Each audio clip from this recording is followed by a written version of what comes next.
You are Locked On Jazz, your daily podcast on the Utah Jazz.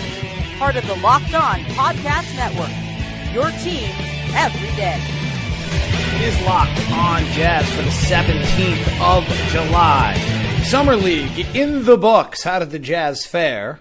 Roster construction by Dennis Lindsay and discovery still a topic. All coming up on today's edition of Locked On Jazz. Okay, it's weird enough when I do that every day, but my daughter is sitting there looking at me right now and thinks I'm totally insane. Are you joining me for the podcast today? She's ignoring me.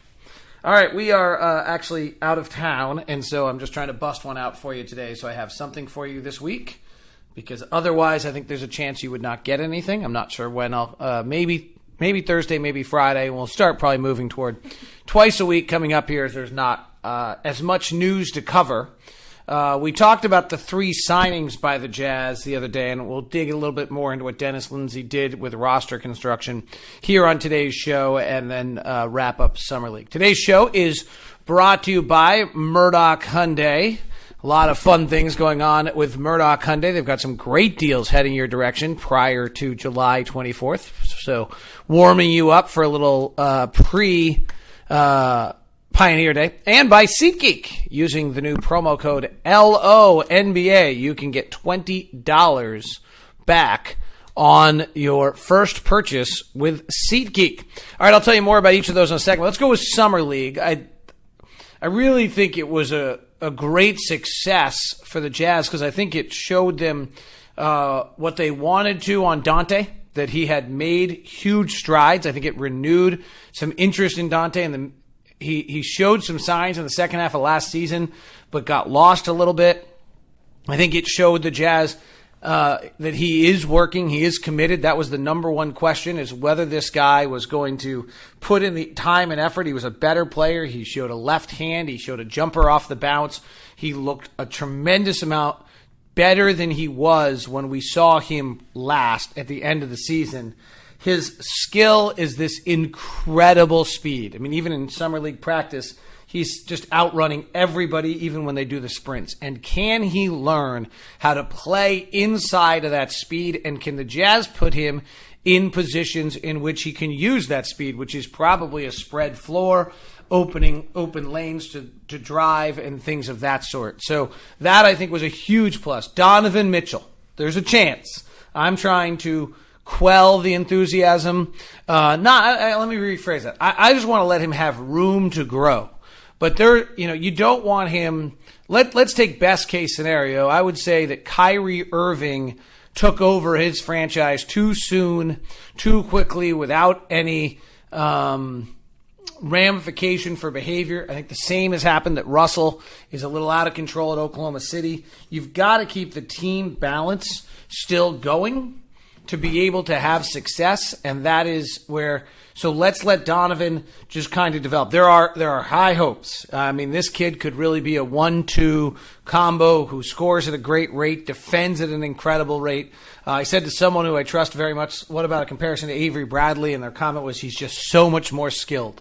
So I think what we saw from him in Summer League, some inefficiency. He's got to play a little bit of a different game, but I think there's aspects that we'll see out of him that when he's playing with better players, that will give him an opportunity to do some things differently than he's done so far. And that, I think that's a huge positive toward where the Jazz are heading. And then the final positive note was Tony Bradley. His last game, the best of his group, but he showed these great skills offensively. He showed good fundamentals down low. He showed great offensive rebounding. I loved his second jump. He hit a few mid-range jump shots. I think everything that you saw in Summer League lets you know why the Jazz took him when they did. He dominated a group of not particularly good bigs in Milwaukee in that game, but that's what you want. You want him to show that. Is he a major minute player this next year? I'm not sure on that. But he has shown that even with the lack of vertical, he can get some block shots. He's actually shown, I thought, surprisingly good defensive skills on the pick and roll where he's dropping back and covering. He's probably not a guy that's going to show very often, but he covers his ground well. I was certainly impressed with what I saw. I like Tony Bradley coming out of the draft. I kind of knew that was a guy the Jazz had targeted. If you recall, if you followed our mock draft and Locked on NBA, I actually traded up to go get him in the exact fashion that the Jazz did. So I had an idea that he was someone that the Jazz were definitely highlighting and looking at, and I thought he fulfilled that awfully well. So those are the three good news. Bollenboy leaves injured, and I don't think he was terrific in camp. Nigel Williams-Goss, who I think some people are excited for because Stockton gave him the sign of approval. I think the answer on that is simply that he lacks some athleticism, and I think that was clear when you saw the athleticism of some of the other guys, and that it'll be a tough task for him in this process. Eric Griffin's an interesting player. I'm sure the Jazz would like to get him on a two-way contract or maybe on a two-way contract. We'll see whether or not that happens or not. So, and I think that I think Joel Bollenboy's got some work to do. Like, I think the injury's a bummer. I think he's got some work to do. I'm not totally convinced that he. I'm not totally convinced that he is a guarantee next year. I think that if there's somebody else and it gives the Jazz a better option, they've always shown the willingness to do what they need to do with the roster and make tough decisions. All right, so that's my assessment of Summer League. I thought it was very successful. The Utah Summer League was great. Today's show is brought to you in part by our friends at Murdoch Hyundai. Always appreciate those guys, and I've gotten to know them well. Fun stuff going on in July. They've coupled with Golden West Credit Union for an amazing offer, which is 1.99% financing. That's right, 1.99. So here's the deal. You get all the rebates as well. So that's $6,000 off a 2017 Tucson all-wheel drive SE. I'm driving it right now. Totally solid. Incredible. You can get that for the money. 2017 Santa Fe Sport. I drove that for a long time. Really enjoyed that car. It had all the safety features, had every single bell and whistle you could ever imagine, that you're paying $20,000 more if you do it at a Lexus dealership. I was so impressed by the Santa Fe. That's $7,000 off as well. And whenever you buy from Murdoch, you'll receive America's best 10-year, 100,000-mile warranty and the Hyundai Assurance. So now until Pioneer Day, Murdoch Hyundai is giving you 250,000-mile warranty. So, it's all there. Really, really solid cars. I've been totally impressed by Hyundai and what I've seen out of them. Gotten to know the Murdoch family. Enjoy them. They are going to make sure you have a family experience. And then 1.99% financing and a 250,000-mile warranty and $6,000 back. Pretty awesome there. All right, let's go to roster construction for a second. There's something that Dennis Lindsay just did that was really interesting that I didn't pick up on when he first did it. So he signed 3 guys last week in Cephalosha, Jerebko, and Epe Udo. And they add veteran, solid. It's interesting, though. A lot of people around the league think the Udo signing was really good. They add a veteran element of things. They give the Jazz some great security. They give Jazz, as I said, 240 minutes of solid lineups. I think the Jazz might be the deepest team in the league again. So lots of pluses. The other thing that he did very, very subtly was not take any minutes away from the 4 players who I think we need to find out the most about. We know who Gobert is.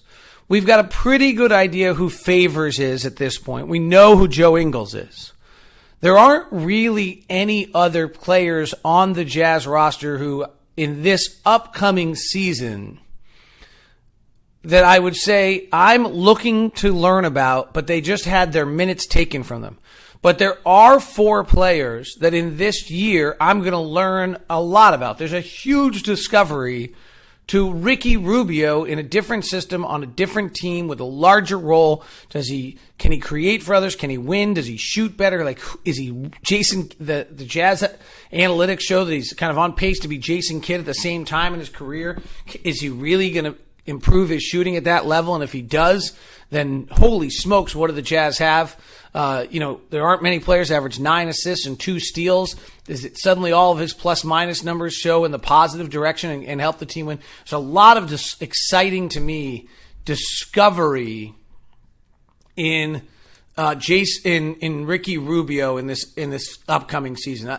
I'm a huge fan of Rubio, a big believer in his numbers, all of those things that we've heard about so many times. But now I want to see it. I want to see it, frankly. Is it something that is sustainable? Is he a guy that can actually help you win? Or is it just a bunch of numbers stuff? Let's see it. So a huge discovery on Rubio, I think, at this point. So that's the first one that I would throw in there. The second thing I would throw in there is I want to know about Rodney Hood. Is Rodney Hood really, really, truly capable of carrying a team and being an 18-point-a-game scorer night in, night out? Can he get his health to the right point? Is he that good a scorer? He's been up and down. I'm not sure that I'm not sure that I know that he is. I would say that I'm just curious to know at this point. That's what I want to know from him at this point in time, is whether or not is he capable of being the guy the Jazz are talking about. And if he's not, then you know what? He's a free agent, a restricted free agent at the end of the year, and you move. You got to make some decisions on him. And the same goes for the next two guys who I'm interested in. But before I do that, let me tell you about SeatGeek, who has always been very good to the Locked On Podcast Network and this show. SeatGeek is the number one place to buy tickets to any upcoming event that's out there. All you have to do is download the SeatGeek app, then go over to the settings tab and enter in the promo code LONBA. That's LONBA. When you do that, you'll get $20 back on your first purchase. And the reason you'll use SeatGeek is because they compile all the tickets from all around the area and get it so that you can not have to go. I remember when I used to have tickets, I used to have a guy when I needed tickets. And I'd go to him, and I tried to trust him. I didn't really know if I was getting the best deal, and I was going to go hunt to like a bunch of other guys, and you always kind of wondered. You don't have to wonder anymore. They're compiling all of the tickets from all the areas for you, and then they give every ticket a ticket score, so you get to choose which one is best. And their exclusive metrics. Finally, it's all secure and guaranteed on the site. So absolutely terrific across-the-board experience when you're dealing with SeatGeek. So make sure you do the same. Download the SeatGeek app now and use the promo code LONBA. The next two guys are what I think get really exciting, and maybe even they play together. And that's Dante Exum and Donovan Mitchell. So you have this discovery on Rubio and Hood.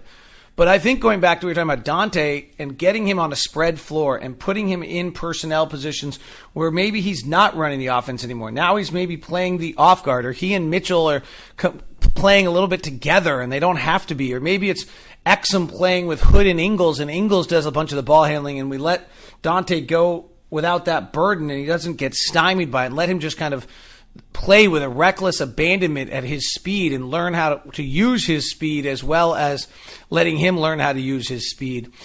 This is a huge year. Dante's, he's a possibility for signing an extension upcoming, possibility free agent or at least restricted coming into next year. And so this is a huge discovery year for Dante to see what he's able to do and what the Jazz actually have in him. And it's his first basketball offseason. He's shown his ability, his desire to work. He's shown his improvement. And the final guy is Donovan Mitchell. And Donovan Mitchell, we have incredible hopes, and they're probably too much to be fairly, to ask of him. We have to probably be careful about how far we want to push this. But there are high hopes for Donovan Mitchell. And so, sure, the Jazz probably could have added a 2 or a 3, and maybe even someone who could, quote-unquote, score at a higher level. But for them to do that, they're playing 30 minutes in the backcourt, and the Jazz, I think, have too many things to discover in this upcoming year to be able to do that and have it be the right move. And that's where I think it was a really interesting move by Lindsay. I kind of missed it when it first happened, but really what he did is he signed Cephalosa backup 3 to get the 48 minutes there. He signed Jerebko to play a 4-5 spread. He played Udo and maybe even Jerebko, depending where Derek's health is, Jerebko could start. He's done it for other people. He got Udo to back up Gobert if Bradley's not ready. And you aren't really waiting to see anything about Bradley this year. And if Bradley is ready, then you have to worry about Udo. I think that we're going to wait and see on those 3 contracts. But I'm hearing from people around the league that those contracts are team options at some point in time, a little different on many of them. So I think that's going to be the kind of a hidden gem in all those deals that Dennis pulled off there as time goes on. And so now you have those guys there. If Bradley gets ready to go, then you can move off of Udo. If Favors suddenly re-signs and that's who we are, then maybe you move off, or he's perfect for you. Whatever it might be, you have the flexibility there. But in the meantime, you're getting full discovery on the 4 players we need to learn about the most. And I think that's probably the most exciting part about what Dennis did. And it just shows the depth by which Dennis Lindsay builds a team. So that is today's edition of Locked on Jazz. I'll be back with you at some point here, probably, I would guess, on Friday, maybe Thursday afternoon, but in all likelihood, or Thursday morning, in all likelihood. Yeah, Thursday morning is a possibility, so maybe Thursday or Friday. Anyway, thanks very much. Remember, our show today brought to you by Murdoch Hyundai. They've got great deals going on at 4646 South Street in Murray, also in Logan and in Linden, and by SeatGeek, promo code LONBA will get you your SeatGeek $20 rebate on your first purchase. Thanks.